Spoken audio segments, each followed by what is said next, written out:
America की धमकी Iran को लेकर लगातार जारी है और डोनाल्ड ट्रंप लगातार धमकी दे रहे हैं ईरान को लेकर।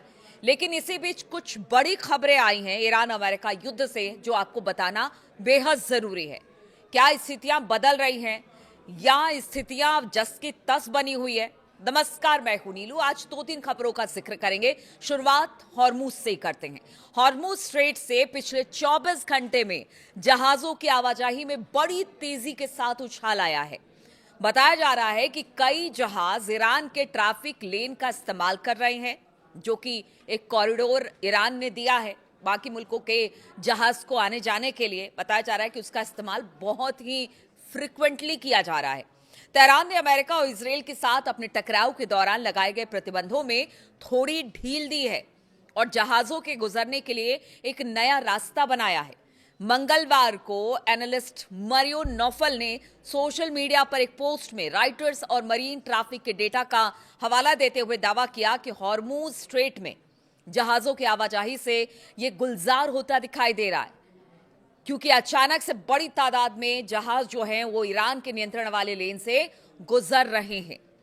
अब इसके मायने भी आपको समझाएंगे कि क्या वजह है कि इस पूरे रास्ते से जो जहाज है वो निकल रहे हैं अलग अलग देशों के।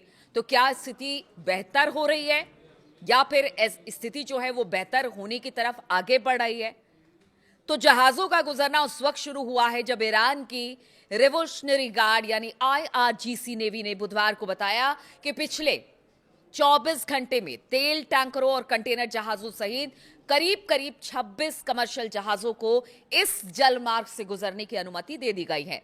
IRGC नेवी ने एक्स पर एक पोस्ट में कहा, पिछले 24 घंटों में 26 जहाज, जिनमें तेल टैंकर, कंटेनर जहाज और भी कमर्शियल जहाज शामिल हैं, वो हॉर्मूज स्ट्रेट से होकर गुजरे हैं।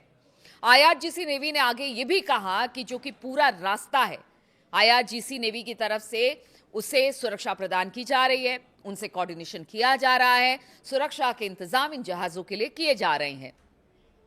आपको बता दें कि 28 फरवरी को अमेरिका और इजराइल के साथ युद्ध शुरू होने के बाद से ईरान ने जो स्ट्रेट ऑफ हॉर्मूज है वहां पर जहाजों की आवाजाही पर बहुत ज्यादा पाबंदियां लगा दी थी। तेहरान ने जोर देकर कहा था कि इस जलमार्ग से गुजरने वाले जहाजों को हमसे बिना पूछे नहीं निकलने की अनुमति नहीं मिलेगी।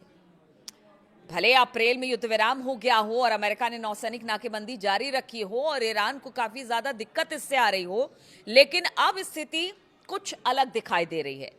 तो हॉर्मूज जल डमरू मध्य दुनिया के सबसे अहम ऊर्जा मार्गों में से एक बना हुआ है। दुनिया भर के तेल और लिक्विफाइड नेचुरल गैस यानी कि LNG से यहां पर भारी तादाद में जो कंटेनर है वो गुजरते हैं और बड़ा सकरा गलियारा है। और स्ट्रेट ऑफ हॉर्मूज को लेकर ईरान ने पहले ही कह दिया था कि देखिए, ये हमारे लिए ऐसी जगह है जिसको हम छोड़ नहीं सकते हैं, और यही वजह है कि इसी दबाव के कारण आज अमेरिका बातचीत के मंच पर टिका हुआ है। तो इसे हम कैसे छोड़े? तो उसको लेकर यह भी कहा जा रहा है कि देखिए, इस क्षेत्र यानी स्ट्रेट ऑफ हॉर्मूज को लेकर जो अब जहाज गुजर रहे हैं, ट्रंप की धमकी के बाद भी, वो धमकी भी बताएंगे, कल भी एक बड़ी धमकी ट्रंप ने दी है और उन्होंने कहा कि अगर यहां पर तेल टैंकर हॉर्मूज से गुजर रहे हैं और उनको रोका नहीं जा रहा है तो ये बड़ी बात है, क्योंकि एक तरह से कह लीजिए कि ईरान ने कहा था कि हॉर्मूज पर हमारा दबदबा रहेगा, हम हॉर्मूज को नहीं छोड़ेंगे, जिनको निकलना है वो यहां से बिना हमारी इजाजत के नहीं निकलेंगे, और अब हो भी यही रहा है। IRGC का कहना है कि हमने सुरक्षा दे दी है, हम वहां पर पूरे इंतजाम कर रहे हैं, हमने एक नया कॉरिडोर बना दिया है, अब जो जहाज उनके बात को मान रहे हैं वहां से निकल रहे हैं। यानी पूरी तरह से अब हॉर्मूज पर कहा यह जा रहा है कि ईरान का कब्जा हो गया है। अमेरिका कुछ भी कर ले, कुछ भी कह ले, लेकिन ईरान ने तो बता दिया है कि फारस की खाड़ी और जल डमरू मध्य यानी स्ट्रेट ऑफ हॉर्मूज पर हमारा अधिकार है, और इस बात की घोषणा पहले भी की है। और अब जिस तरह से जहाजों की आवाजाही वहां पर बढ़ गई है, उससे अब एक तरह से कह लीजिए कि ट्रंप को भी धक्का जरूर लगेगा। देखिए, आपको बता दें कि दुनिया के सबसे व्यस्त समुद्री मार्गों में से एक है, जहां पर पूरी तरह से नियंत्रण मजबूत करने के लिए तेहरान लगातार संकेत देता रहा है, और वो संकेत अब मिल भी रहा है, जिस तरह से वहां से जहाजों की आवाजाही हो रही है। अब इसी बीच कल ट्रंप का बयान आपने सुना। देखिए, अब ट्रंप बयान इतने कड़े कड़े दे रहे हैं, यहां तक कि कह रहे हैं कि इस हफ्ते के मतलब जैसा नया हफ्ता शुरू होगा इस हफ्ते के बाद, हो सकता है अगर बातचीत नहीं बनी तो हम हमला कर देंगे। एग्जैक्ट बयान ट्रंप का क्या था जो कल उन्होंने दिया? उन्होंने कहा कि हम देखेंगे कि क्या होता है, या तो कोई समझौता होगा या फिर हम कुछ ऐसे कदम उठाएंगे जो थोड़े सख्त होंगे। हालांकि उन्होंने उम्मीद जताई है कि ऐसा नहीं होगा। हम एक मौका ईरान को देंगे क्योंकि मुझे कोई जल्दबाजी नहीं है। हम बहुत सारे लोगों के मारे जाने के बजाय कुछ ही लोगों के मारे जाने को देखना पसंद करेंगे। तो इस तरह के बयान ट्रंप दे रहे हैं, लेकिन इसके बाद भी ईरान पर कोई फर्क नहीं पड़ रहा है। वो स्ट्रेट ऑफ हॉर्मूज पर अब पूरा कब्जा और पूरा प्रेशर बना कर रखा है और पूरा दबदबा अब वहां पर देखने को मिल रहा है ईरान में। ऐसे में ट्रंप की धमकी को क्या कहा जाए? क्या यहां से ट्रंप पीछे हटेंगे या फिर उनको लगता है कि मतलब ईरान उनके दबाव में आ जाएगा? अब तक तो इतने दिनों में तो हम लोगों ने नहीं देखा, किसी ने नहीं देखा, एक्सपर्ट भी मानते किसी तरह के कोई दबाव में ईरान नहीं है। हाँ, वो अपनी शर्तों के साथ बात जरूर करना चाहता है, लेकिन उनके मंत्रियों की तरफ से, उनके बड़े नेताओं की तरफ से कह दिया है दबाव का मतलब ये नहीं है कि हम जंग हार चुके हैं। दबाव का मतलब है हम बातचीत कर रहे हैं, बातचीत से रास्ता निकलता है तो ठीक है, नहीं निकलता है तो फिर हम लड़ाई के लिए तैयार हैं। और उन्होंने कहा कि देखिए, अगर बातचीत, उन्होंने जोर देकर कहा ट्रंप ने कि किसी भी समझौते में ईरान को परमाणु हथियार रखने की इजाजत नहीं दी जाएगी। तेहरान की सरकार अगर परमाणु कार्यक्रम पर समझौता नहीं करती है और न्यूक्लियर वेपन बनाने के लिए आगे बढ़ती है तो फिर चीजें बिगड़ेंगी। इससे हमें ईरान पर एक बहुत जोरदार हमला करना पड़ेगा। इसके डेडलाइन उन्होंने शनिवार, रविवार या अगले सोमवार को दे दी है अगर बात नहीं बनती है। और इसके जवाब में ईरान ने भी कह दिया है, जो आईआरजीसी है उनकी तरफ से कहा गया है कि अगर उनकी जमीन पर अटैक होता है तो फिर उसकी पूरी ताकत से जवाब दिया जाएगा, जो बार बार वो कहती रही है। आईआरजीसी ने कहा कि अमेरिकी हमले से एक ऐसा युद्ध शुरू होगा जिसे सीमित करना मुश्किल होगा। ये लड़ाई क्षेत्र की सीमाओं को पार करके और आगे तक फैल जाएगी।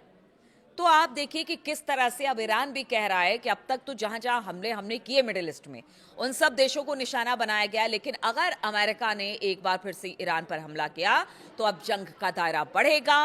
उन जगहों को भी टारगेट किया जाएगा जहां पर पिछले युद्ध के दौरान हमला नहीं किया गया।